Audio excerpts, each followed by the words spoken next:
एक overall picture समोर ठेवायचं झालं तर तुम्ही असा कुठला एक्स फॅक्टर सांगू शकता का की ज्याच्या जोरावर आम आदमी पक्षाला म्हणजे ज्याच्या जोरावर खरं तर भाजप आता एवढ्या वर्षांनंतर दिल्लीमध्ये पुन्हा एकदा त्यांचे सरकार स्थापन करू शकणार आहे? आणि दुसरा मुद्दा तो म्हणजे की का आम आदमी पक्षाला पराभवाचा सामना करावा लागला?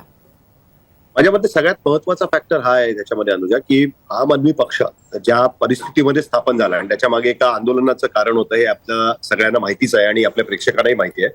त्यावेळेस आम आदमी पक्षाकडनं किंवा अरविंद केजरीवाल यांच्याकडनं स्पेसिफिकली ज्या पद्धतीचं प्रोजेक्शन केलं गेलं होतं की ते इतर राजकीय पक्षांपेक्षा वेगळ्या पद्धतीचं काम करू शकतील किंवा त्या पद्धतीचं सरकार देऊ शकतील, या अशा अपेक्षा ज्या होत्या किंवा त्यांनी जे अँटी करप्शनची एक जी मुवमेंट सुरू केली होती आणि त्या आधारावरती त्याच्यावरती आरूढ होऊन त्यांनी दिल्लीमध्ये सत्ता काबीज केली होती, त्या गोष्टींकडे कुठेतरी जनतेने अविश्वासाने बघायला सुरुवात केली. त्याच्यामुळे आणि सगळ्यात महत्वाचं म्हणजे हा अरविंद केजरीवाल यांचा स्वतःचा निवडणुकीत झालेला त्यांच्या विधानसभा क्षेत्रात झालेला पराभव आहेच, पण त्याचबरोबर अरविंद केजरीवाल यांच्या ओव्हरऑल राजकीय त्यांच्या प्रतिमेचा हा एका पद्धतीने पराभव आहे की त्यांनी जी प्रतिमा क्रिएट केलेली होती त्याला आता त्याला कुठेतरी भोकं पडलेली आहेत आणि त्याच्यातनं त्यांचा हा पराभव झालेला आपल्याला बघायला मिळतं. दुसरी महत्वाची गोष्ट त्याच्यामध्ये अशी आहे की यावेळेस सगळ्यात महत्वाची गोष्ट अशी होती की म्हणजे आपण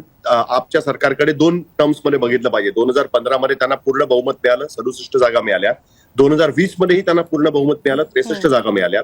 पण 2015 ते 20 या काळामध्ये आम आदमी पक्षाच्या सरकारने किंवा अरविंद केजरीवालच्या यांच्या सरकारने जे त्या गोष्टी केल्या म्हणजे 200 युनिट वीज माफ करा, पाण्याची बिलं होती त्याच्यामध्ये कपात करा, त्यांचा जो ओरिजिनल वोटर होता, मतदार होता, जो एक मध्यम वर्ग, उच्च मध्यम वर्गीय,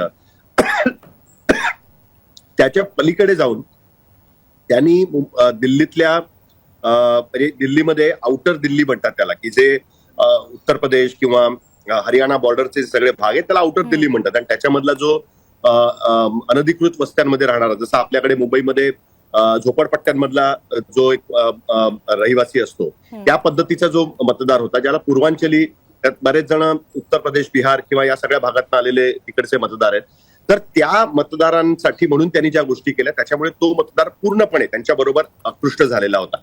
दुसरी गोष्ट त्याच्यामध्ये अशी होती की भारतीय जनता पार्टीच्या विरोधामध्ये इकडे जवळपास 12 ते 15% मुसलमान मतं आहेत दिल्लीमध्ये. ती मतं सुद्धा पूर्णपणे आम आदमी पक्षाकडे 2015च्या विजयानंतर त्यांच्याकडे वळली आणि 2020 मध्ये त्यांना अभूतपूर्व यश मिळालं. पण 2020 ते 2025 ही त्यांची जी कारकीर्द राहिली त्याच्यामध्ये अर्ध्याहून अधिक वेळ त्यांचा जे दिल्लीचे लेफ्टनंट गव्हर्नर, म्हणजे आपल्याकडे जसे राज्यपाल असतात तसे दिल्लीचे जे लेफ्टनंट गव्हर्नर आहेत त्यांच्या बरोबर आम आदमी पक्षाच्या सरकारचं जे सतत फ्रिक्शन राहिलं त्याचा परिणाम कुठेतरी या सगळ्या गोष्टींवर झाला. स्वतः अरविंद केजरीवालांना जेलमध्ये जावं लागलं. ते जेलमध्ये गेलेले असताना सुद्धा त्यांनी मुख्यमंत्री पद सोडायला आधी नकार दिला. या सगळ्या गोष्टींचा इम्पॅक्ट हा कुठेतरी झालेला आहे. म्हणजे कुठेतरी लोकांना असं वाटलं की अरे हे पण जे नॉर्मल राजकारणी आहेत ज्यांच्या विरोधामध्ये जाऊन आपण एका नवीन पक्षाला एक लक्षात घेतलं पाहिजे आपले जे प्रेक्षक आहेत त्यांच्यासाठी म्हणून, की आम आदमी पक्ष हा देशामधला त्यांच्या नावावरती एक रेकॉर्ड आहे. तो रेकॉर्ड असा आहे आणि तो त्यांनी 1983चा रेकॉर्ड मोडलाय. 1983 मध्ये तेलुगू देसम पक्ष स्थापन झाल्यानंतर 6 महिन्यामध्ये सत्तेत आला. आम आदमी पक्ष स्थापन झाल्या विदिन 2 मंथ्स सत्तेमध्ये आलेला हा पक्ष आहे. त्याच्यामुळे असा पक्ष की ज्यांना लोकांनी भरभरून दिलं त्यांच्याबद्दल कुठेतरी भ्रमनिरास त्यांचा झाला आणि तो भ्रमनिरास याच्यामध्ये दिसतोय, पण तो पूर्ण झालेला नाहीये. कारण अजूनही आम आदमी पक्षाला दिल्लीमध्ये काहीतरी 25 जागा त्यांना मिळाल्या आहेत, पण त्याचबरोबर 44% त्यांचा वोट शेअर अजूनही दिल्लीमध्ये आहे. ही गोष्ट आपण लक्षात घेतली पाहिजे. पण भ्रमनिरास हा सगळ्यात महत्वाचा फॅक्टर मला असं वाटतं की ज्याच्यातनं हे पतन आम आदमी पक्षाचं दिल्लीमध्ये झालेलं आपल्याला बघायला मिळतंय. त्यांच्या सरकारचं, त्यांचे सगळे महत्वाचे नेते अरविंद केजरीवाल, मनीष सिसोदिया, सत्येंद्र जैन हे तिघही जण जेलमध्ये जाऊन आलेले होते. तिघही त्याच्यामध्ये हरले. जे निवडून सौरभ भारद्वाज अजून एक महत्वाचे नेते ग्रेटर कैलाशमधून निवडून यायचे ते त्या ठिकाणी हरले. उरलेले अतिशी मारले ना ज्या मुख्यमंत्री होत्या त्या कशाबशा जिंकल्या कालकाजीमधून आणि गोपाल राय हे सुद्धा जिंकले. पण अदरवाईज त्यांचं जे प्रमुख नेतृत्व होतं, त्यांचे जे फेसेस होते लोकांमधले, त्यांना लोकांनी रिजेक्ट केलं. कारण त्यांच्या बाबतीतला झालेला भ्रमनिरास हा त्यातला सगळ्यात महत्वाचा फॅक्टर राहिलेला आहे अनुषा. साहिल सर, खरं तर या सगळ्यामध्ये आपण आत्ताच्या ज्या निवडणुका पाहिलेल्या आहेत त्याच्यामध्ये महाराष्ट्रात असेल किंवा मग इतर राज्यांमधल्या निवडणुका फ्री बीजचा प्रभाव राहिलेला आहे. आपनं या सगळ्या गोष्टी देऊन सुद्धा आपचा प्रभाव झालेला आहे. तर फ्री बीजचा दिल्लीकरांवर विशेष परिणाम होत नाही असं म्हणायचं की भाजपचं राजकारण या फ्री बीजपेक्षा अधिक महत्वाचं ठरलं दिल्लीमध्ये असं म्हणायचं? नाही, असं नाहीये. हे बघ, फ्री बीजचं राजकारण हे म्हणजे पूर्णपणे रिजेक्ट झालेलं नसतं. एक लक्षात घेतलं पाहिजे, आम आदमी पक्षाची इंटरेस्टिंग गोष्ट दिल्लीमध्ये अशी होती की दिल्लीमध्ये सगळ्या स्विंग व्हायच्या गोष्टी. म्हणजे 2014 मध्ये भारतीय जनता पक्षाचे 7 खासदार निवडून आले, त्यांचा मतांची टक्केवारी साधारण 51-52% होती. तेच विधानसभा निवडणुका झाल्या, आम आदमी पक्षाला एकदम 67 जागा त्यांनी दिल्या 70 पैकी, त्यांची मतांची टक्केवारी सुद्धा 54% होती. एक्झॅक्टली हीच गोष्ट 2019 आणि 20 मध्ये पण बघायला मिळाली आपल्याला. सो बेसिकली त्यांचा हे क्लिअर होता मतदारांचा हे की बाबा जेव्हा विधानसभा येते त्यावेळेस आम आदमी पार्टी, लोकसभा येते त्यावेळेस भारतीय जनता पक्ष.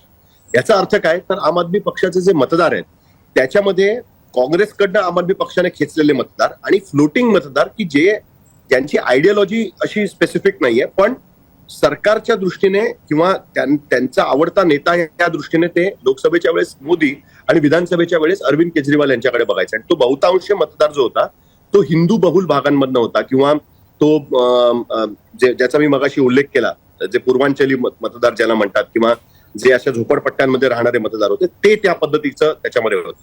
ज्या फ्रीबीजचा तू उल्लेख करते, सगळ्यात महत्वाचा आम आदमी पक्ष 2020 मध्ये जिंकण्याचं कारण असं होतं की त्यांनी 200 युनिट पर्यंत दिल्लीमध्ये इलेक्ट्रिसिटी बिल माफ करून टाकलं आणि ह्याचा मेजर इम्पॅक्ट हा या झोपडपट्ट्यांमध्ये पडलेला होता. त्याचबरोबर पाण्याचे बिल त्यांनी मोठ्या प्रमाणात माफ केली. हे या 2 ज्या मेजर गोष्टी होत्या त्या त्याच्यामध्ये होत्या. पण या सगळ्या गोष्टी 2020च्या आधी झालेल्या आहेत. कुठल्याही स्कीमची अनेकदा ही टर्म वापरली जाते प्रत्येक गोष्टींसाठी की डिमिनिशिंग युटिलिटी नावाचं एक तत्व असतं की डिमिनिशिंग मार्जिनल युटिलिटी, एखादी गोष्ट आपल्याला मिळत राहिली किंवा आपल्याला त्याचं महत्व राहत नाही तर, आणि त्याच्या पलीकडे आपण विचार करायला लागतो की आम्हाला ही गोष्ट हवी आहे म्हणून. तर 2020 नंतर अशी कुठलीही योजना, म्हणजे 2015 ते 20 च्या काळामध्ये आम आदमी पक्षाकडे सांगण्यासारख्या बऱ्याच गोष्टी होत्या. आम्ही इलेक्ट्रिसिटी माफ केली, आम्ही पाण्याची बिलं माफ केली, आम्ही सरकारी शाळा सुधारल्या आणि त्या ए दर्जाच्या शाळा त्याच्यामध्ये बनवल्या. पण 2020 नंतर 25 पर्यंत आम आदमी पक्षाच्या सरकारचा बहुतांशी वेळ हा लेफ्टनंट गव्हर्नर बरोबर भांडण्यामध्ये, केंद्र सरकार बरोबर झगडा करण्यामध्ये, अरेस्ट वाचवण्यामध्ये, वेगवेगळ्या पद्धतीच्या स्कॅम्सच्या बाबतीमध्ये त्यांना जे घेरलं गेलं होतं ह्याच्यामध्येच गेला. 25 मध्ये जाताना त्यांच्याकडे त्यांनी अरविंद केजरीवालनी, बऱ्याचदा कसं असतं ना की प्रॉमिसेस सुद्धा फार महत्वाची असतात आणि याच्यामध्ये अपोजिशनची भूमिका अत्यंत महत्वाची ठरते.